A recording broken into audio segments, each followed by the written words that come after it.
Bir Vizyondakiler programından daha merhaba. Bu hafta da sizler için evinizde izleyebileceğiniz birbirinden farklı filmler seçtik. Dilerseniz öncesinde kısaca bir göz atalım.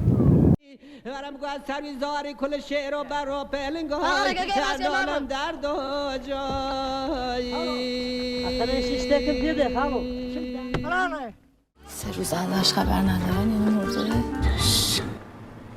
Ya Bir tane bu vur. ne mi lan? Bir tane bu vur. Bu vururum.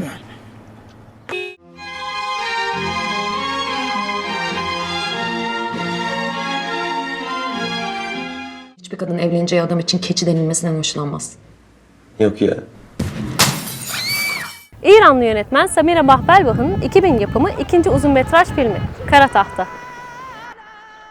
Film, Halepçe'den 1980-87 yıllarındaki İran-Irak Savaşı sırasında Saddam Hüseyin diktatörlüğünden kaçarak İran'a sığınan ve yasal olmayan yollarla dağlardan topraklarına dönmeye çalışan Kürt mültecileri konu alıyor.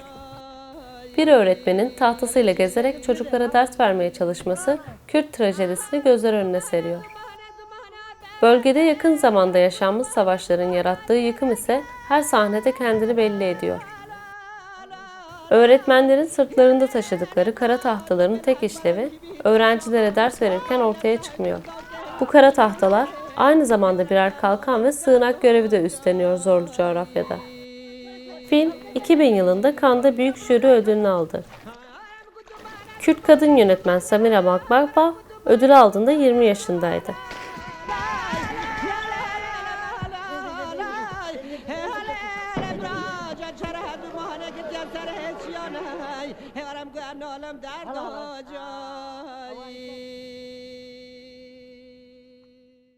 Cannes Film Festivali'nde en iyi senaryo ödülüne layık görülen 2018 çıkışlı Cafer Panahi'nin yönetmenliğini üstlendiği film Üç Hayat.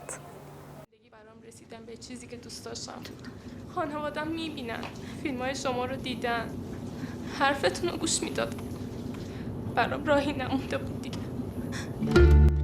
Üç Hayat, kariyerlerinin farklı dönemlerinde olan üç insanın yollarının kesişmesi sonucu yaşananları konu ediyor. Genç bir kadın olan Marziye'nin en büyük hayali oyuncu olmaktır. Hayallerine kavuşabilmek için konservatuvara gitmek isteyen genç kadın, ailesinin engeliyle karşı karşıya kalır. Marziye, konservatuvara gitmek için ailesini ikna edemeyince, internete bir video yükleyip ünlü oyuncu Behnaz'dan yardım istemeye karar verir.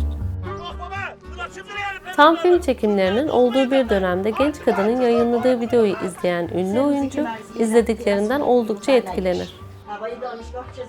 Behnaz, hayallerini gerçekleştirmek isteyen kadına yardım etmek için tüm işini yarıda bırakıp yanına Cafer Panahi'yi de alarak yola koyulur. Ya Bir tane bu vur. ne mi lan? Bir tane bu vur. Bu vururum.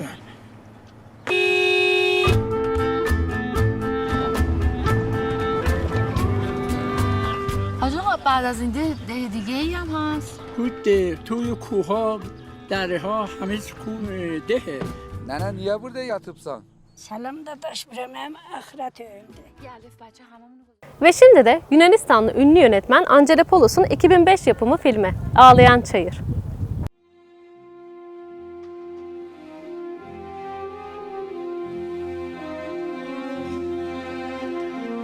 Ünlü yönetmen Angelopoulos'un üçlemesinin ilk filmi olan Ağlayan Çayır'da 1919-1949 arasında yaşanan bir trajik hayat hikayesi anlatılıyor. Eleni, Odessa'da doğmuş fakat savaş döneminde annesi ve babasını kaybetmiştir. Eleni, Alexis'in ailesi tarafından evlat edilir ve aile Odessa'dan göç eder. Ağlayan Çayır, yeni bir kasabaya yerleşen aileyle beraber büyümeye başlayan çocukların, özellikle de Eleni'nin hikayesidir. Bu bir Yunan trajedisi diyen Angelopoulos, Eleni'yi bir simge olarak kullanmış. Bir kadının çocukluğundan başlayıp gençliğini, aşık oluşunu, sahip olduğu her şeyi kaybedip yeniden yalnız kalışını anlatıyor. Su, siyah bayraklar, beyaz çarşaflar, kayıklar Angelopoulos'un film boyunca kullandığı imgelerdir. Yunanlar yaşadıkları savaşlar nedeniyle sürekli hareket etmek zorunda kaldılar.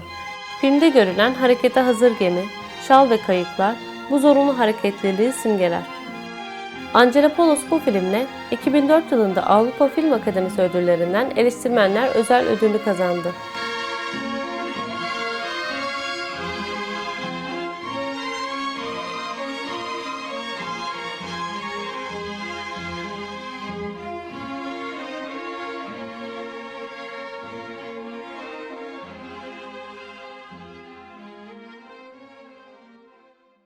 Yönetmen Zeki Demirkubuz'un 2012 yılında Dostoyevski'nin Yer Altından Notlar isimli eserinden esinlenerek hayata geçirdiği filmi Yeraltı. Bir de şey dedi, Ne dedi? o kıl herifle bir daha görüşmeyeceksin, gündeliğe de gitmeyeceksin, seni hep o dolduruyor dedi. Hangi kıl herifle? Sizinle. Karanlık filmlerin yönetmeni Zeki Demirkubuz'un ünlü Rus yazar Dostoyevski'nin Yer Altından Notlar adlı klasik yapıtından esinlenerek kurguladığı filmi Ankara'da çekildi. Başrolde televizyon komedilerinden sonra sinemada dramatik karakterlere geçiş yapan Engin Günaydın'ı seyrettiğimiz film öne çıkan yapımlar arasında yer alıyor. Nefret ettiği eski arkadaşlarının akşam yemeğini kendisini zorla davet ettiren Muharrem'in bu yemek ile birlikte başlayan didişmeleri, ego gösterileri sonucu eski defterlerin açılması ve utanç dolu hesaplaşmalarla karşı karşıya kalmasını konu alan Yeraltı, bireyin varoluşsal sorunlarını irdeleyen bir film.